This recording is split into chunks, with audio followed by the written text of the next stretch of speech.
4번 예수 그리스도에 관한 오용, 기독론에 대해서 이단이 성경 구절을 가지고 장난치고 거짓말하는 내용 보겠습니다. 말씀 요한 1서 4장 2절 이로써 너희가 하나님의 영을 알지니 곧 예수 그리스도께서 육체로 오신 것을 시인하는 영마다 하나님께 속한 것이요.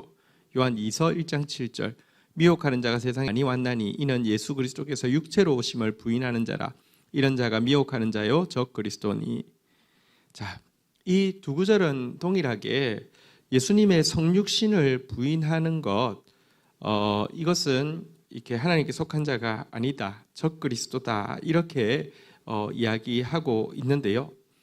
오늘날 이단들은 거꾸로 이 구절을 내세워서 재림 예수는 반드시 예수의 영이 어떤 육체를 입고 온 사람이다. 그리고 예수의 영이 육체로 나타난 것을 믿는 교회가 바른 교회고, 그리고 그것을 믿지 않는 기성교회가 적그리스도다. 이런 식으로 거꾸로 설명을 합니다. 그러니까 예수가 육체로 온 게 이만이고, 예수가 육체로 온 게 안상홍이었고 정명석이고 이런 식으로 이야기를 한다는 것입니다. 그러니까 그 눈에 보이는 육체를 입고 있는 예수의 영이 있는 자를 믿지 않는 사람이 적그리스도다. 그런 식으로 거꾸로 이야기를 하는 것이죠. 그래 다시 이야기합니다. 이 말씀은 초대교회 때에 있던 이제 대단히 중요한 이단, 이제 영지주의로 발전하기 전에 이제 그 가연설, 다시 말하면 당시 사상은 헬라의 이원론 철학에 되게 많이 영향을 받고 있었죠. 세상이 이원론은 영은 고귀하고 육은 비천한 것인데 예수님 같이 고귀한 분이 육체를 입었을 리 없다. 그러니까 예수라는 그 몸뚱아리에 예수의 영이 들어갔던 것이고, 또 이 영이 죽을 수 없기 때문에 예수께서 십자가 지실 때 그 영이 나간 것이다. 이런 식으로 이야기하는 이 가연설, 또 영지주의, 이런 사상을 배격하기 위해서 예수님은 육체를 입은 것처럼 보일 뿐 아니라 정말로 예수님은 그 영과 육이 하나 되어진 바로 성육신하신 예수님이다를 강조하는 내용이고요. 장차 이후에 오실 분도 바로 그 예수님이 오신다는 것이지, 지금 이단, 이 영지주의 계열 이단들이 이야기하는 것처럼 자기가 이만이라는 몸뚱이 안에 예수의 영이 들어와 있기 때문에 자기가 예수다, 이것 자체를 배격하는 구절입니다. 어쨌든 얼마나 거짓말로 사악하게 이렇게 성경을 왜곡하고 있는지 보여주는 구절이죠. 그 다음 구절 한번 보겠습니다. 계시록 2장 17절 귀 있는 자들은 성령이 교회들에게 하시는 말씀을 들을지어다. 이기는 그에게는 내가 감추었던 만나를 주고 또 흰 돌을 줄 터인데 그 돌 위에 새 이름을 기록한 것이 있나니 받는 자밖에는 그 이름을 알 자가 없느니라. 여기 보니까 흰돌을 주는데 그 이름은 새 이름이고, 그 흰돌을 받은 사람 외에는 그 이름을 알 자가 없다, 이렇게 이제 되어 있는데, 이게 무엇이 어떻게 이단은 가르치냐고 하면 바로 이 새 이름, 흰돌 위에 있는 새 이름, 받는 자만이 알 수 있는 새 이름은 재림 예수로 온 그들의 교주의 이름이다라는 것입니다. 그래서 그들의 교주 이만희가 이게 바로 흰돌이 이게 새 이름이구나, 이게 메시아구나를 아는 사람만 구원받는다, 이런 식으로 이야기를 하는 것입니다. 신천지에서는 이긴 자 위에 기록해 주시는 예수님의 새 이름은 예수님이 신부로 삼은 이기는 자의 이름이다. 그런데 이기는 자는 이만희이기 때문에 새 이름은 곧 이만희의 이름이다, 이런 식으로 이긴 자가 이만희이기 때문에 여기 새 이름은 이만희다, 이런 식으로 이렇게 억지 해석을 하는데요. 여러분, 그런 뜻이 아닙니다. 여기 보면은 앞에 감추었던 만나를 준다 이렇게 이야기했는데요. 우리가 밖에 가운데서 믿음을 지키고 나면 하나님께서 감추었던 만나, 정말 말씀의 양식을 주시고요. 또 이 만나가 풍성한 천국으로 인도하신다, 이런 말씀이고요. 흰 돌을 준다고 했는데 흰 돌을 준다는 것은 천국의 이전에 그 시대에는 흰돌 이 두 가지 용도로 쓰였다고 합니다. 첫 번째는 잔치에 초청장으로 흰돌을 보내는 경우가 있었다고 합니다. 그리고 그 흰돌 위에 새겨진 이름은 뭐 잔치를 호스트하는 사람의 이름일 수도 있고요. 혹은 또 잔치에 들어올 사람의 이름이었을 수도 있는데요. 어쨌든 그 이름을 가진 사람만이 들어갈 수 있다. 이런 의미가 있고요. 또 한 가지는 법정에서 이 흰돌은 무죄를 받았다는 것에 대한 증명으로, 검은 돌은 유죄를 받았다는 것에 대한 확정으로 이렇게 주는 경우도 있었다고 합니다. 앞의 문장과 연결해서 보면은 우리가 신앙을 가지고 끝까지 믿음을 지키면서 환난 가운데서 이겨내면 감추었던 만나 말씀을 주시고요. 또 이 만나의 잔치, 정말 천국으로 들어올 수 있는 초청장을 주시고, 그 위에 새겨진 새 이름은 바로 그들이 지켜냈던 믿음의 주인이신 예수 그리스도의 이름일 수 있고, 또 그분을 신앙함으로 말미암아 점점 예수 닮아간 자신의 이름일 수도 있겠지요. 그런 뜻이지 이게 무슨 사악한 뭐 이만희 이름이 새겨져 있다, 그런 뜻이 전혀 아닌 것입니다. 자, 이번에는 그 하나님의 교회 쪽에서 이렇게 하는 길자교회에서 하는 거짓말들 보겠습니다. 히브리서 5장 11절. 멜기세덱에 관하여 우리가 할 말이 많으나 너희가 듣는 것이 두나무로 설명하기 어려우니라. 자, 히브리서 7장에도 보면 멜기세덱 내용이 나옵니다. 이 멜기세덱은 살렘 왕이요 지극히 높으신 하나님의 제사장이라. 여러 왕들을 쳐서 죽이고 돌아오는 아브라함을 만나 복을 빈 자라. 히브리서 7장 3절. 아버지도 없고 어머니도 없고 족보도 없고 시작한 날도 없고 생명의 끝도 없어 하나님의 아들과 닮아서 항상 제사장으로 있느니라.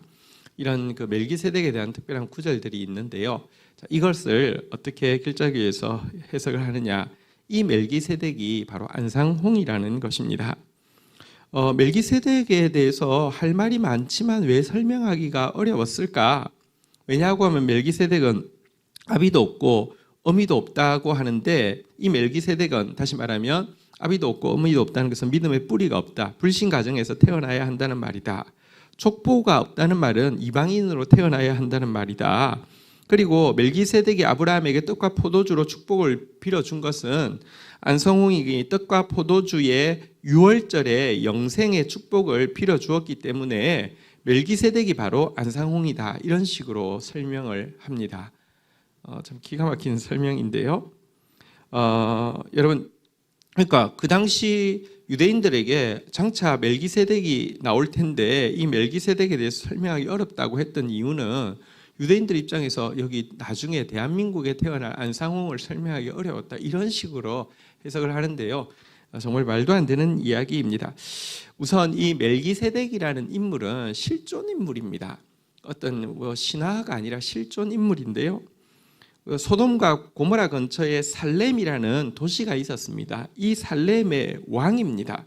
그가 실존 인물이었다는 것을 알 수 있는 것은 그보다 조금 후대에 보면 살렘 왕 아도니세덱이라는 사람이 나오는데요. 이 멜기세덱이나 아도니세덱은 사실은 거의 비슷한 계열의 이름임을 알 수 있습니다. 멜기세덱은 그 멜키 제덱, 그러니까 이제 제데크가 이제 의라는 뜻이고요. 멜키가 이제 그 왕이라는 뜻이어서 의의 왕이라는 뜻인데, 아도니 세덱은 아도니 플러스 세덱이죠. 제데크는 이제 그 의라는 뜻이 똑같고요. 아도니라는 것은 주라는 뜻이거든요. 의의 주라는 뜻이에요. 그러니까 이 나라 살렘이라는 이 소왕국은 계속 왕의 이름을 의자를 넣어서 의의 주라고 부르든지 의의 왕이라고 부르든지 했던 실존하는 나라의 인물인데, 이 사람은 여기 딱 한 구절 나왔기 때문에 족보도 남아있지 않고 아버지와 어머니가 언제 누구인지도 기록되어 있지 않고 또 그가 언제 죽었는지 기록되어 있지 않다라는 사실을 이야기하고 있는 것입니다. 그런데 그런 그가 아브라함에게 복을 빌었던 내용을 보면 단지 지금 히브리서에서 주장하고 있는 바는 뭐냐고 하면 레위 지파를 통해서만 축복이 빌어지거나 레위 지파를 통해서만 이 축복을 빌 수 있는 메시아가 올 수 있는 게 아니다. 예수 그리스도는 레위 지파는 아니시잖아요, 그죠? 레위 지파가 아니었던 멜기세덱이라는 인물을 통하여서 하나님이 축복해 주었던 것은 아브라함 이전까지는 이 제사장직이 형성되기 전까지는 이런 그 멜기세덱 같은 그런 인물을 통하여서 이방 인물을 통하여서도 축복의 역할을 할 수 있었다는 것은 사실은 예수 그리스도는 이 대제사장직이 형성되기 전, 다시 말하면 레위 지파를 통하여서 제사장직이 이렇게 승계되어지기 전부터 계셨던 분이시기 때문에 그분이 진정한 대제사장이 되시기에 조금도 문제가 없다, 이 이야기를 하기 위해서 멜기세덱의 예를 든 것이지, 그가 무슨 족보가 없다는 것이 무슨 이방인이 이스라엘 사람이 아니라 이 대한민국에서 태어나기 때문이고 아버지 어머니가 뭐 불신 가정이고 이런 말도 안 되는 소리를 하는 내용하고는 아무 상관없다는 것입니다. 자, 사무엘하 5장 4절 한번 보겠습니다. 다윗이 나이가 30세에 왕위에 올라 40년 동안 다스렸을 때, 자, 여기 보면 30세에 다윗이 왕위에 올라서 40년 동안 다스렸다라고 이야기하는데, 이 구절을 가지고 이렇게 설명합니다. 구세주의 예표인 다윗이 30세에 왕위에 올라서 40년을 다스렸지만 예수님은 공생애를 3년밖에 못했기 때문에 40년에서 3년 빼면 37년이 빈다는 것입니다. 이 37년을 누군가 채워야지 메시아의 사역이 완성이 되는데, 바로 이 37년을 채우기 위해 온 사람이 안상홍이라는 것입니다. 안상홍이 1918년도에 출생해가지고 1948년도 30세 될 때에 침례를 받았고 37년간 사역하다가 1985년에 승천했으니 그가 바로 이제 37년을 채운 진정한 재림 그리스도다, 이런 식으로 주장을 합니다. 승천하긴 뭘 승천했으며, 여러분 감옥에서 사기죄로 죽은 사람이 무슨, 네, 그런데요, 이 말이 여러분 한번 보십시오. 안상홍이 이제 30살 때 침례를 받고 37년을 이렇게 살았다고, 이렇게 살다가 죽었다고 이야기되어 있는데, 정확하게 자기들 말대로 하면 30살에 침례를 받으면 안 되고 33살에 받아야죠. 예수님이 3년을 채웠으니까 33살에 받아서 70세까지 사역을 해야 37년이죠. 게다가 여러분, 그가 이런 이단을 창설하기 전에는 이 30살부터 13년간은 안식교 신자였어요. 자기들은 안식교를 인정하지 않잖아요. 자기들은 안상홍 그 안식교를 인정하면 안식교를 믿으면 되지, 왜 새로운 종파를 창설해서 죽을 때까지의 기간은 24년밖에 안 됩니다. 그러면 그게 무슨 37년입니까? 어쨌든 이런 식으로 말장난을 하고 있습니다. 자, 히브리서 9장 28절도 이 길자교에서 왜곡하고 있는 성경 구절입니다. 이와 같이 그리스도도 많은 사람의 죄를 담당하시려고 단번에 들이신 바 되셨고 구원에 이르게 하기 위하여 죄와 상관없이 자기를 바라는 자들에게 두 번째 나타나시리라. 자, 여기 보니까 예수님께서 모든 사람의 죄를 속하기 위해서 단번에 희생 제물이 되셨고, 이후에는 죄와 상관없이 자기를 바라는 자들에게, 그러니까 죄 문제가 해결된 자들에게 두 번째 나타나셔서 그들을 구원으로 이끄실 것이다, 천국으로 이끄실 것이다, 이런 내용인데요. 이 구절을 어떻게 읽느냐고 하면 예수님께서 단번에 희생 제물이 되시고 나서는 죄와 상관없이, 보십시오. 죄와 상관없이 자기를 바라는 자에게가 한 문장이 아니라 죄와 상관없이 자기를 바라는 자에게 두 번째 나타나시리라. 그러니까 메시아가 제일 첫 번째는 죄 문제를 해결하기 위해서 오셨고, 두 번째는 죄 문제가 아니라 다른 문제를 해결하기 위해서 두 번째 나타난다라고 하면서 이렇게 문장을 나누어 버려 가지고 그 사이를 이렇게 설명을 하는 것입니다. 예수께서 제일 첫 번째는 죄 문제를 해결하기 위해서 왔지만 죄와 상관없이 죄 문제가 아니라 다른 문제를 해결하기 위해서 와가지고는 이 유월절 문제를 가르칠 것이다. 그래서 이 유월절 문제를 가르치는 이 죄와 상관없는 죄 문제가 아닌 다른 문제인 유월절 문제를 가르치기 위해서 두 번째 나타난다고 되어 있다라고 이야기하면서 이 유월절 문제에 대한 가르침을 받은 사람만 천국 갈 수 있다. 이렇게 왜곡을 하고 있습니다. 여러분, 이 말은 전혀 그런 뜻이 아니죠. 예수님의 초림은 죄 문제를 해결하기 위해서 오셨다고 하면 예수님의 재림은 죄 문제가 해결된 사람을 이제 천국으로 이끌기 위해서 오신다라는 것이고요. 또 예수님의 재림에 대해서는 성경이 일관되게 이야기하고 있기를 재림이 이루어지면 그것으로 끝이라고 이야기하지 두 번째 와가지고 뭔가를 한다. 뭔가 무슨 여기처럼 뭔가 뭘 가르친다 할지 아니면 여기 이 안상홍 증인회에서는 재림해가지고 이 유월절 문제를 가르친다고 했고 또 혹은 이 안식교 같은 경우는 예수님의 재림 날짜를 몇 차례 공고했는데 다 실패했거든요. 한 세 번째 실패하니까 창피하니까 재림한 거 맞다. 근데 공중에 재림해 있다. 지상에 안 내려왔을 뿐이다. 공중에서 뭐 하고 있느냐? 조사 심판 기간이다. 지금 서류 작업하고 있다. 이렇게 이야기하고 있는데 아니 여기 뭐 일본입니까? 무슨 아날로그여서 그렇게 오래 걸립니까? 여러분 예수 그리스도의 재림은 즉각적인 심판과 구원을 가름하는 것이지 재림하셔서 다시 뭔가를 더 가르치고 덧붙이고 이럴 것이 전혀 없다고 분명하게 이야기하고 있습니다. 네. 자, 골로새서 1장 15절 그는 보이지 아니하는 하나님의 형상이시요 모든 피조물보다 먼저 나신 자이시니 예수님에 대해서 보이지 않는 하나님의 형상이 보일 수 있게 드러난 것이다. 그리고 모든 피조물보다 먼저 나신 분이다라고 되어 있는데 이 모든 피조물보다 먼저 나신 분이다라는 이 표현을 가지고요.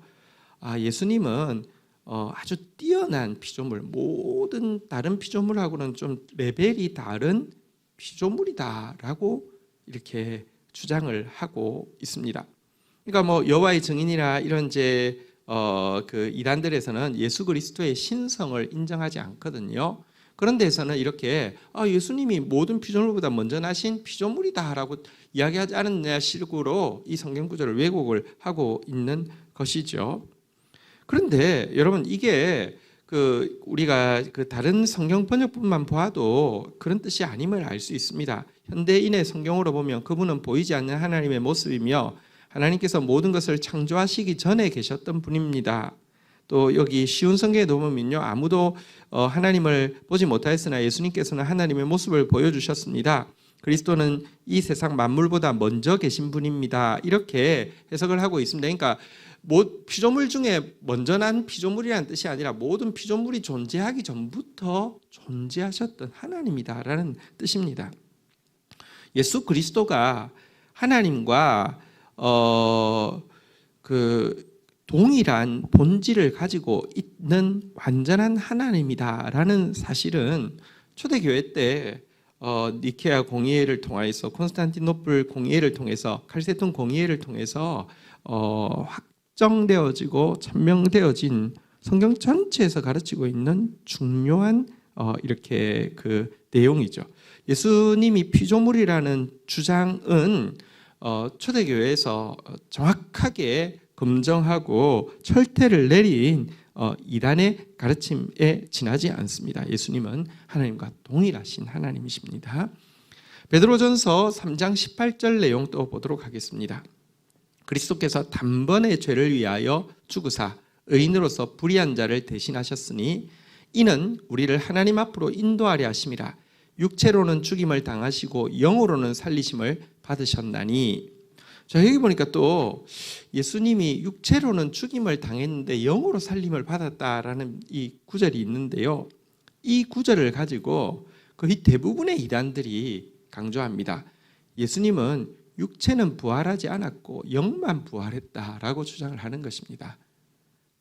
육으로는 죽임을 당했고 영으로는 살리심을 받았다고 돼 있지 않느냐. 여호와 증인에서도 JMS에서도 안상홍 증인의 장길자 교회에서도 동일하게 이렇게 이야기하고 있는데요. 그런 뜻이 전혀 아닙니다.